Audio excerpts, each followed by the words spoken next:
जय मसीह की। मेरा नाम है पास्टर राजेश के। सबका इस वीडियो में स्वागत हो। यीशु मसीह आपको और आपके फैमिली को आशीष दे और सुरक्षित रखे। भाई बहनों, जैसे कि आपको मालूम है, कभी भी जो है अभी रैप्चर हो सकता है, कभी भी गुप्त आगमन हो सकता है। और उसके बाद जो पीड़ाओं का समय जो 7 साल का होगा, जो भयावह समय होगा, वो शुरू होने वाला है। और बाइबल कहते हैं कि ऐसा समय कभी धरती पे हुआ नहीं है। वो बहुत ही कठिन समय होगा। ये जो लोग रहेंगे उनके लिए एक बहुत ही बड़ा संकट होगा, परीक्षा का समय होगा। और बाइबल कहते हैं कि ऐसे दिन कभी हुए नहीं है, ऐसे भूकंप आप कभी हुए नहीं है धरती के ऊपर। ऐसे भूकंप उस समय होने वाले हैं। ऐसे महामारियां आने वाली है जो कि कभी आए नहीं थी। ऐसे युद्ध होने वाले हैं जो कभी हुए नहीं थे। ऐसे तूफान आने वाले हैं, ऐसे सुनामीज आने वाले जो पहले कभी हुए नहीं थे। ये धरती हिलने वाली है। तो बाइबल में परमेश्वर नहीं चाहते कि हम जो है हम उस घड़ी से जाए, और इसलिए परमेश्वर ने जो है हम रैप्चर का इंतजाम किया है। और रैप्चर में क्या होने वाला है? रैप्चर में यीशु मसीह जो है वो बादलों पे हमें मिलने वाले हैं। हम ऊपर उठाने वाले हैं और हम यीशु मसीह को जो है वो बादलों पे मिलेंगे, और उसके बाद यीशु मसीह हमें जो है स्वर्ग ले जाएगा। तो भाई बहनों, ये हकीकत है। बहुत सारे लोग जो है वो रैप्चर के ऊपर विश्वास नहीं करते।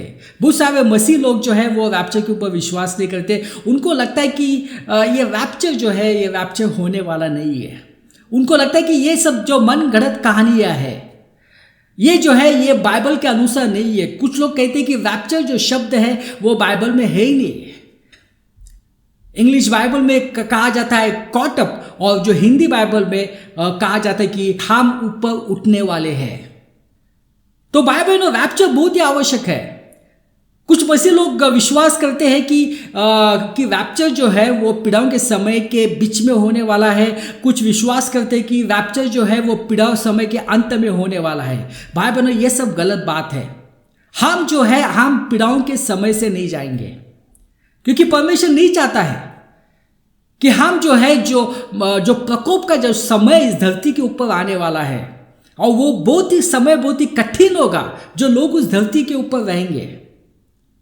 परमेश्वर नहीं चाहता है कि हम उस समय से जाए। तो क्यों लोग प्रचार करते हैं कि मसीह लोग जो है वो पीड़ाओं के समय से जाएंगे? उनको जो है ईसा विरोधी का सामना करना पड़ेगा। उनको जो है वो मार्क ऑफ बीस्ट जो है उसका भी सामना करना पड़ेगा। भाई बहनों, ये सब गलत शिक्षा है। भाई बहनों, नूह के समय में क्या हुआ? नूह जो है वो बच गया, और बाकी के सब लोग जो धरती पे हो गए उनका नाश हुआ। नूह क्यों बचा? क्यों जो है वो उस समय से वो नहीं गया? क्योंकि वो परमेश्वर के ऊपर विश्वास करता था, इसलिए परमेश्वर ने उसको और उसके फैमिली को बचाया। बाकी सब लोग जो थे वो जो है वो मर गए, मगर परमेश्वर ने उनको भी मौका दिया।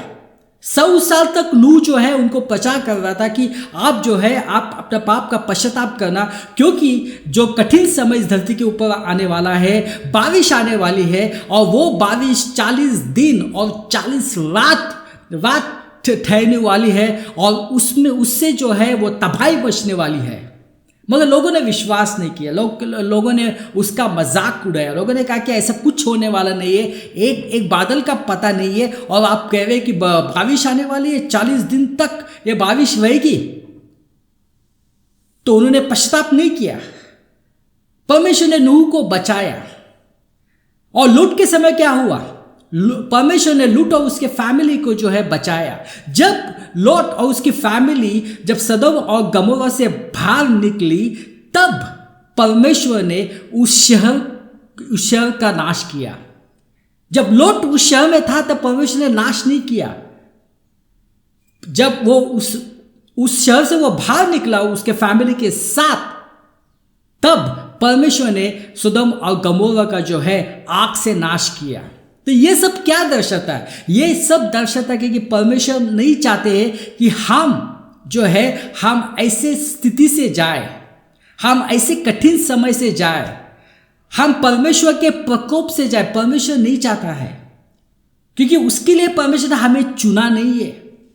परमेश्वर ने हमें चुना है कि ताकि हमारा उद्धार हो, और हम जो है हम ये सब जो विपत्ति आने वाले हैं धरती के ऊपर, इस विपत्ति से बच जाए। ये परमेश्वर की इच्छा है। मगर दुख की बात है कि बहुत सारे प्रचार करते हैं कि मसीह लोग जो है, मसीह लोग जाएंगे क्लेश काल से और क्लेश काल के अंत में उनका रैप्चर होगा। ये सब गलत शिक्षा है। हम लोग नहीं जाने वाले हैं, क्योंकि जब तक मसीह धरती पे है तो प्रकोप आ ही नहीं सकता है। मगर जैसे हम जो है इस धरती से स्वर्ग में जाएंगे, तब प्रकोप, पीड़ाओं का समय इस धरती पे शुरू होने वाला है। आइए हम पढ़ते हैं 1 थिस्सलुनीय अध्याय 1 वचन 9 से 10। क्योंकि परमेश्वर ने हमें क्रोध के लिए नहीं ठहराया, इसलिए ठहराया कि हमें अपने प्रभु यीशु मसीह के द्वारा उद्धार प्राप्त करे। वह हमारे लिए इस कारण मरा कि हम चाहे जागते हो चाहे सोते हो, सब मिलकर उसके साथ जिए। 1 थिस्सलुनीय 1 9 से 10। और उसके पुत्र के स्वर्ग से आने की बाट जोते रहो, जिसे उसने मरे हुए में से जिलाया, अर्थात यीशु को, जो हमें आने वाले प्रकोप से बचाता है। भाई बहनों, यहाँ पे बाइबल क्या कहती है? बाइबल कहती है कि यीशु मसीह जो है, जो आने वाला प्रकोप जो आने वाला है इस धरती के ऊपर, उससे हमें बचाता है। इसलिए मैं कह रहा हूं कि क्लेश काल से पहले ही, पीड़ाओं के समय से ही हमारा रैप्चर होने वाला है, क्योंकि यीशु मसीह नहीं चाहते कि हम उस प्रकोप से जाए। वो हमें उस प्रकोप से बचाता है। और यहाँ पे क्या लिखा है दूसरे वचन में कि परमेश्वर ने हमें क्रोध के लिए नहीं चुना है, हमें जो है यीशु मसीह के द्वारा हम उद्धार प्राप्त कर सके, इसलिए हमें चुना है। भाई बहनों, उद्धार का मतलब क्या है? उद्धार का बहुत गहरा मतलब है। और उद्धार जो है, उद्धार के साथ बहुत सारे पैकेजेस आते हैं। उद्धार का सबसे बड़ा जो सबका बड़ा जो मकसद है, फायदा है कि हमारे सब पापों की क्षमा हो जाती है।